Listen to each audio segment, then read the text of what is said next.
¿Qué tal amigos de Puntos y Comas? Nos da mucho gusto que nos acompañen en este programa informativo en el que tratamos de documentar los asuntos importantes de la vida pública para una mayor comprensión y entendimiento. La nueva presidenta de la República, Claudia Sheinbaum Pardo, quien rendirá protesta mañana martes 1 de octubre del 2024 ante el Congreso de la Unión, llegará al máximo cargo del país con mucho más poder del que tuvo Andrés Manuel López Obrador cuando asumió sus responsabilidades hace 6 años.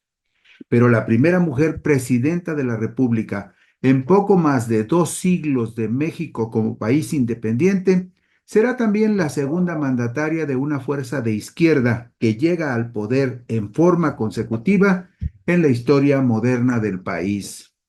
Sheinbaum Pardo tendrá el respaldo de 24 mandatarios estatales que llegaron a sus cargos postulados por Morena y sus aliados, de los cuales 13 son mujeres.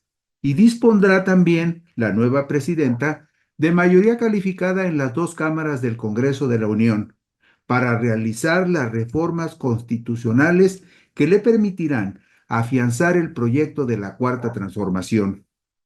El voto le fue reconocido a las mujeres en México hace 71 largos años, 7 décadas, desde 1953, para que finalmente una de ellas alcanzara la presidencia de la República en el 2024. La nueva mandataria llegará a la presidencia de la República con 5.814.192 votos más que Andrés Manuel López Obrador, lo que representa un 19.30% de incremento en términos porcentuales.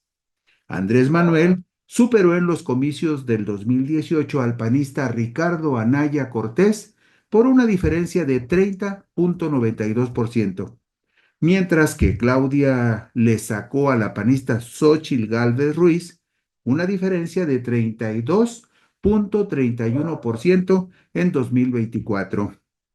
La gráfica que vemos en la diapositiva número 4 es muy ilustrativa de esta situación, de que en los dos casos, en el caso de Andrés Manuel y en el caso de Claudia Sheinbaum Pardo, los dos rebasaron los 30 millones de votos y los dos rebasaron el techo del 50% de los votos recibidos en las urnas.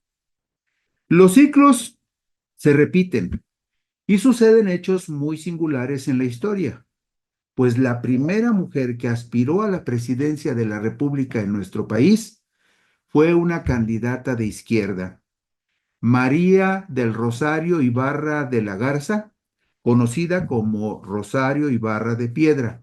Esto en el año de 1982, postulada por el Partido Revolucionario de los Trabajadores, el PRT, de orientación trotskista.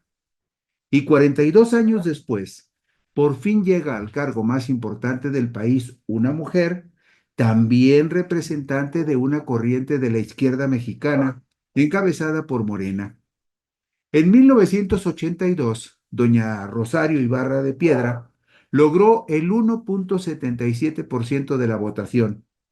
6 años más tarde, en 1988, volvió a competir doña Rosario por el mismo partido, pero solo obtuvo el 0,38% de los sufragios.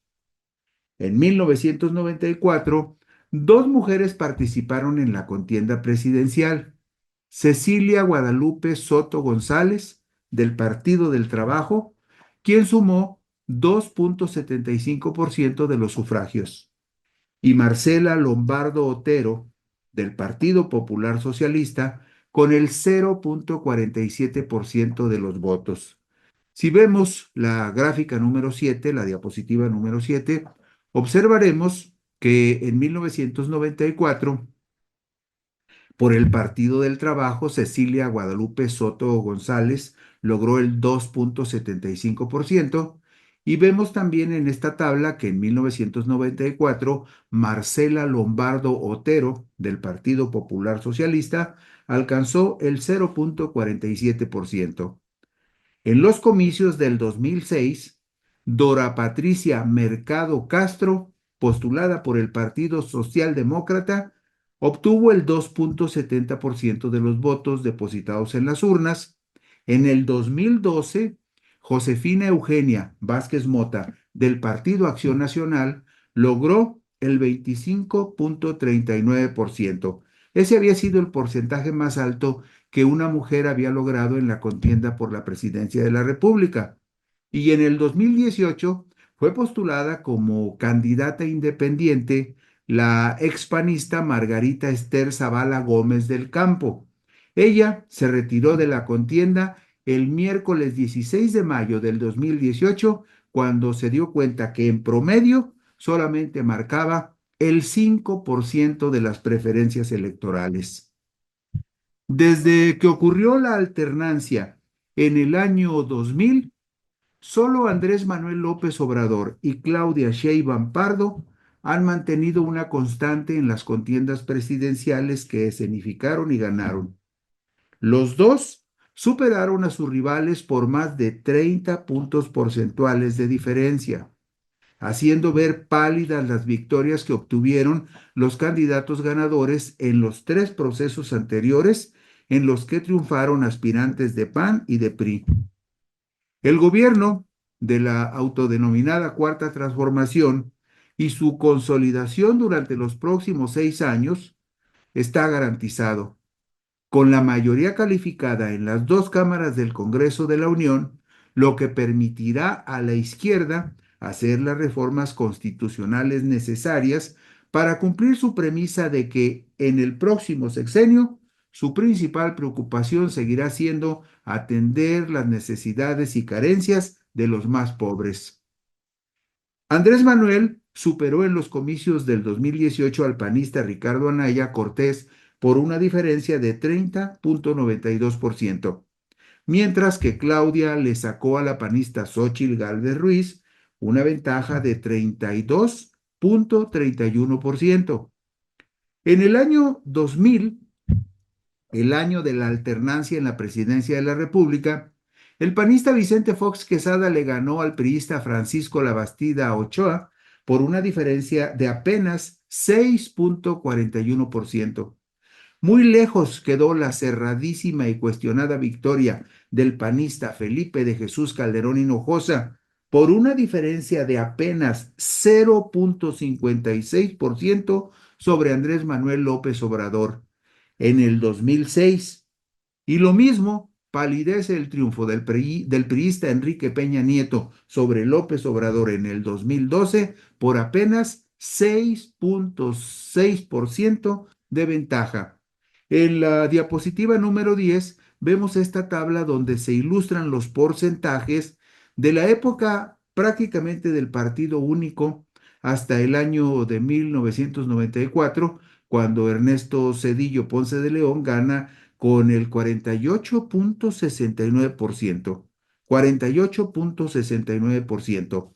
El último candidato priista que logró superar la barrera del 50% ustedes lo ven en la tabla, fue Carlos Salinas de Gortari en 1988 con el 50.36% en una elección que hasta la fecha se sigue considerando irregular porque la presunción generalizada es que Carlos Salinas fue derrotado por Cuauhtémoc Cárdenas Solórzano en aquel célebre proceso electoral en el que a la Comisión Federal Electoral se le cayó el sistema y en esa caída del sistema sigue vigente la presunción de que se arreglaron los votos para que ganara Carlos Salinas de Gortari. Vicente Fox llegó a la presidencia de la República en el año 2000 con apenas el 42.52% de los votos. Luego, en el 2006, Felipe de Jesús Calderón Hinojosa tuvo un desempeño pobre con el 35.89%, con menos de un punto de diferencia que oficialmente le atribuyeron para que derrotara a Andrés Manuel López Obrador. En esta misma tabla podemos observar que en el 2012 Enrique Peña Nieto del PRI apenas arañó el 38.21%. Pero a partir del 2018, como vemos en esta tabla, cambió la historia. Andrés Manuel López Obrador rebasó el techo del 50% y llegó al 53.19%, mientras que en el 2024 Claudia Sheinbaum Pardo llegó a 59.75%. Si ustedes suben la vista, se darán cuenta en esta tabla que el último que rebasó el 50% en una contienda presidencial fue Carlos Salinas de Gortari desde aquel lejano año de 1988. Pues bien, la nueva presidenta de la República llegará al poder con el respaldo de 23 gobernadores y de la jefa de gobierno de la Ciudad de México. Estos mandatarios de 24 entidades federativas tendrán la responsabilidad directa de administrar los destinos de más de 93 millones de personas que radican en esas 24 entidades federativas morenistas. Del mismo modo, en un inicio de la administración de Sheinbaum Pardo, Morena y sus aliados tendrán una influencia política y electoral directa sobre 72.5 millones de potenciales votantes inscritos en sus listas nominales de electores en esas 24 entidades federativas. Y en la diapositiva número 12 vemos la tabla donde describimos toda esta información. Población de 24 estados gobernados por Morena, 93.099.133 personas. Esta población representa el 73.87% de los 26 millones de personas que, según el censo del 2020, habitamos la República.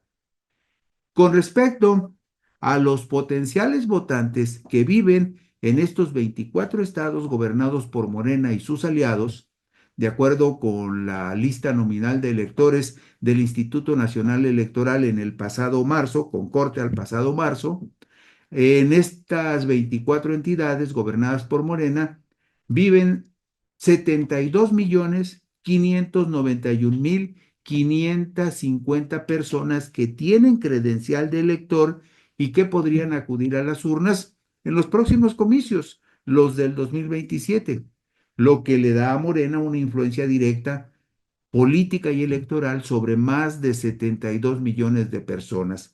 Estos potenciales votantes en estos 24 estados gobernados por Morena representarían el 73.76% de las personas que estarían habilitadas para votar en los próximos comicios de 2027.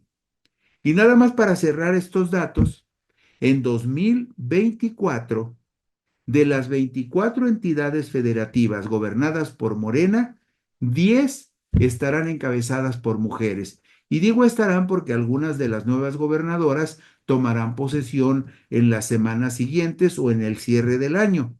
Sabemos, por ejemplo, que Delfina Gómez Álvarez de Morena gobierna el Estado de México desde el 2023. La Ciudad de México será gobernada por Clara María Brugada Molina a partir del 5 de octubre de este 2024. En el estado de Veracruz, Rocío Nale García gobernará del 2024 al 2030. En Baja California ya gobierna Marina del Pilar Ávila Olmeda desde el 2021. Margarita González Arabia tomará posesión en el gobierno de Morelos, para el periodo 2024-2030. En Quintana Roo, María Elena Hermelinda Lezama Espinosa gobierna desde el 2022. En Tlaxcala, Lorena Cuellar Cisneros administra ese estado desde el 2021. En Campeche, Laida Elena Sansores San Román es la gobernadora desde el 2021. En Colima, desde el 2021 está gobernando Indira Vizcaíno Silva. Y en el estado de Guerrero, desde el 2021, también gobierna Evelyn Salgado Pineda. Es decir, la próxima presidenta, la presidenta Claudia Sheinbaum Pardo, que mañana, martes 1 de octubre, toma posesión, llega con el respaldo de 24 mandatarios estatales, de los 32 que hay en el país, y 10 mandatarios estatales serán mujeres. Mucho ha cambiado la historia del país y de Morena en los más recientes 6 años. La suma total de diputados que Morena, Partido del Trabajo y Encuentro Social lograron entre legisladores de mayoría relativa y de representación proporcional fueron 308 en los comicios del 2018, hace 6 años. Hace 6 años, Morena se quedó lejos de obtener de manera directa la mayoría calificada de 334 legisladores que se requieren en la Cámara de Diputados para poder aprobar reformas constitucionales. Esto lo vemos con claridad en la diapositiva número 14. Usted ve ahí, por ejemplo, que el partido Morena en el 2018 logró 191 diputados, 106 de mayoría, ganó en 106 distritos de mayoría y recibió 85 de representación proporcional para un total de 191 legisladores. Pero el Partido del Trabajo logró 58 diputados de mayoría y 3 de representación proporcional para 61, en tanto que el Partido Encuentro Social, que en esos comicios fue aliado de Morena, logró 56 diputados de mayoría relativa y ninguno de representación proporcional. Por lo tanto, en el 2018, la suma de diputados de la coalición morenista ascendió a 308, que representaron el 62.21% de los legisladores de la Cámara de Diputados. La oposición de PAN, PRD, Movimiento Ciudadano, que en aquella ocasión fueron juntos, PAN, PRD y Movimiento Ciudadano, lograron 129 diputados, el 25.8% de la Cámara, en tanto que el PRI, que en el 2018 llevó como aliado al Partido Verde Ecologista de México y al Partido Nueva Alianza, obtuvo 63 diputados para el 12.6% de las curules totales, de las 500 curules que hubo en la Cámara de Diputados en el 2018. Es decir, vea estos números para que note usted la diferencia con lo que pasó en el 2024. Morena 308 junto con sus aliados, PAN, PRD y MC 129 diputados, PRI, Partido Verde y Nueva Alianza 63 diputados. ¿Qué pasó después, 6 años después?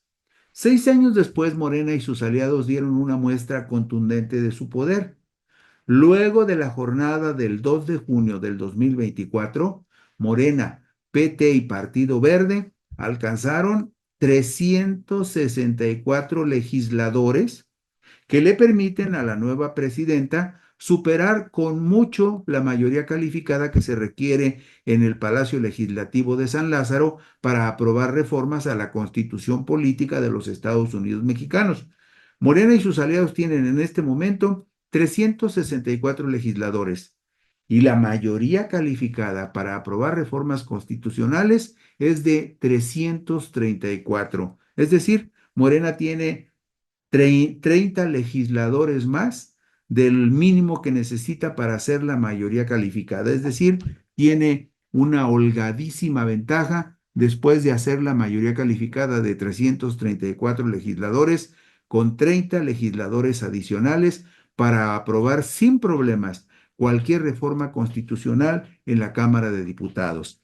Y mire usted cómo quedó esta Cámara de Diputados. En la diapositiva número 16 vemos cómo Morena, Partido del Trabajo, Partido Verde Ecologista de México, juntos suman 364 diputados para el 72.8% de la Cámara de Diputados. La Cámara en San Lázaro tiene el 72.8% de los legisladores de la coalición morenista.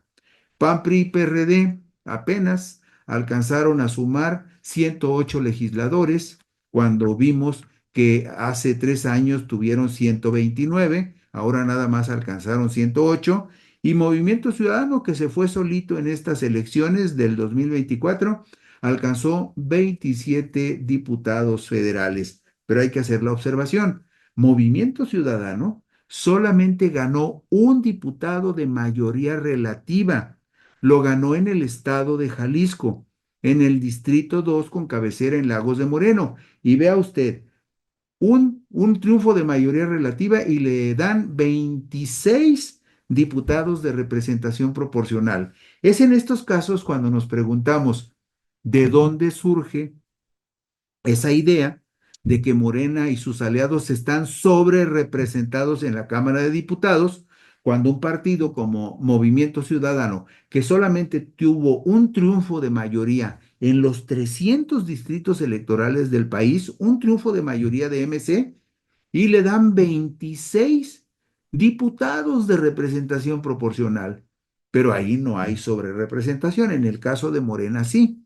De cualquier manera, Morena, PT y Partido Verde tienen 364 diputados, el 72.8% de el Palacio Legislativo de San Lázaro para apoyar las iniciativas de reforma constitucional de la presidenta Claudia Sheinbaum Pardo.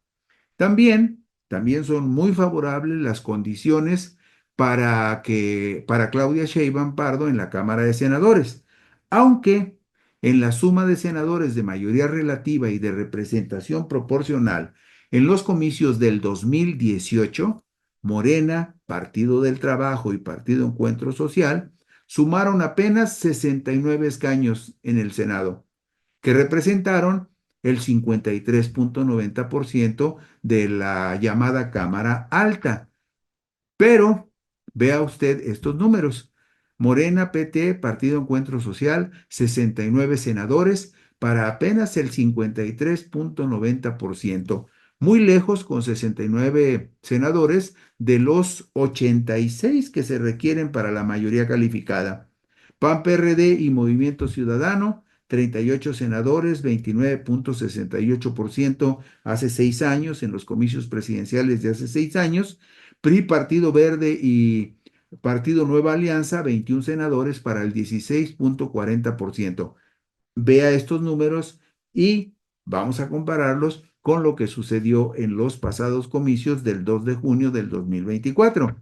Ahí vemos que en el 2024 resulta que Morena, PT, Partido Verde, suman 85 senadores. 85 senadores que representan el 66.40% del total de la Cámara de Senadores. ¿Qué significa esto? Bueno, en un principio, sumando diputados, perdón, sumando senadores de mayoría relativa y de representación proporcional, la coalición morenista llegó a 83. Sin embargo, ustedes recordarán que el Partido de la Revolución Democrática no logró el 3% de la votación nacional y por lo tanto desapareció como partido político, pero tuvo dos triunfos de mayoría en coalición con PAN, PRI, PRD. Bueno, pues esos dos senadores que aparecen ahí en la tabla, en la diapositiva número 20, en esta diapositiva número 20 vemos los dos senadores del PRD que finalmente al quedarse huerfanitos de partido porque desapareció el PRD, se sumaron a Morena y llegaron Morena, PT, Partido Verde y los dos senadores que quedaron huérfanos de partido que eran del PRD, sumaron 85 escaños en la Cámara Alta. 85 senadores que representan el 66,40% a un senador de tener la mayoría calificada. PAN-PRI tienen 38 senadores para el 29,68% y Movimiento Ciudadano solito tiene 5 senadores para el 3,90%. Pero ¿qué pasó ahora que se aprobó la reforma al Poder Judicial? Bueno, que el senador Yunes, senador de primera minoría por el estado de Veracruz, terminó sumándose a la coalición morenista para darle a la coalición morenista el voto 86 para la mayoría calificada que permitió que se aprobara esa reforma constitucional. Y también se sumó el senador panista o expanista, el senador Yunes, se sumó también a la coalición morenista para aprobar la reforma que traslada la Guardia Nacional de la Secretaría de Seguridad a la Secretaría de la Defensa Nacional. Por lo tanto, podemos dar por un hecho que la presidenta Claudia Sheinbaum Pardo también tendrá el apoyo de la mayoría calificada en el Senado de la República. Y vea usted Claudia Sheinbaum Pardo, este es otro dato muy interesante, Claudia Sheinbaum Pardo ganó en la contienda presidencial los comicios en ocho de las 9 entidades federativas que hasta el domingo 6 de junio del 2024 estaban en poder de la oposición. La candidata de Sigamos Haciendo Historia solamente perdió en el estado de Aguascalientes frente a la coalición panista. Aguascalientes fue también el único estado de los 32 que integran el país en donde la candidata de Morena, Partido Verde y Partido del Trabajo fue derrotada por una mínima diferencia de apenas 21,556 sufragios que representan el 3,23% de la diferencia en el estado de Aguascalientes. Aguascalientes fue también, no hay que perderlo de vista, el único estado de la República donde la oposición ganó todas las diputaciones de mayoría relativa. De las 32 entidades del país, solamente en Aguascalientes el PAN, PRI, PRD ganaron las tres diputaciones de mayoría que estaban en disputa en esa entidad federativa. De esta manera, Aguascalientes se convierte en el refugio más sólido para la oposición de derecha en la región del Bajío. Y vemos en esta diapositiva número 22, vemos los estados que hasta el 6 de junio estaban en manos de la oposición, y digo hasta el 6 de junio porque no pierda usted de vista que en esos comicios la coalición morenista le arrebató al PAN la gubernatura de Yucatán, pero la ahora presidenta Claudia Sheinbaum Pardo derrotó a la oposición en los estados que el 6 de junio estaban en su poder. Derrotó a Movimiento Ciudadano en Jalisco, derrotó a Movimiento Ciudadano en Nuevo León, derrotó al PAN en Guanajuato, en Querétaro, en Chihuahua y en Yucatán, y derrotó al PRI en Coahuila y en Durango. De los 32 estados de la República, Claudia Sheinbaum Pardo solamente perdió uno, el estado de Aguascalientes. Como usted verá, la nueva presidenta que mañana martes 1 de octubre, toma posesión de su cargo, llegará con un respaldo impresionante de voto popular, de voto mayoritario en el Congreso, de voto mayoritario en 31 de 32 entidades del país. En síntesis, Claudia Sheinbaum Pardo llega a la presidencia de la República con mucho más poder del que llegó Andrés Manuel López Obrador hace 6 años, y esperemos que eso sea para bien de todos los mexicanos. Y con esto cerramos hoy puntos y comas. Muchas gracias. Por aquí nos encontraremos mañana. Buenas noches y descansen.